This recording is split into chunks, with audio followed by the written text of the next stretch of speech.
July August গণহত্যার ঘটনায় মানবতাবিরোধী অপরাধের মামলায় পরোয়ানাভুক্ত আসামিদের গ্রেপ্তারে পুলিশের গড়িমসি নিয়ে প্রশ্ন তুলেছেন আন্তর্জাতিক অপরাধ ট্রাইব্যুনাল।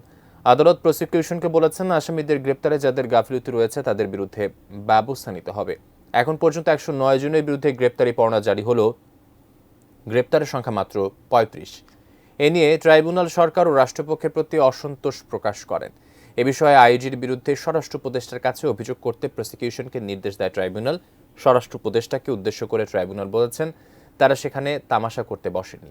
জুলাই আগস্ট গণহত্যায় অভিযুক্ত 3 জনের বিরুদ্ধে ট্রাইব্যুনাল আজ গ্রেপ্তারি পরোয়ানা জারি করেছেন।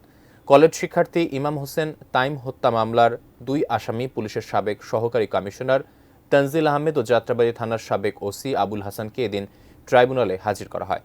তাদের বিরুদ্ধে তদন্ত প্রতিবেদন জমা দিতে 6 এপ্রিল পর্যন্ত সময় দিয়েছেন ট্রাইব্যুনাল।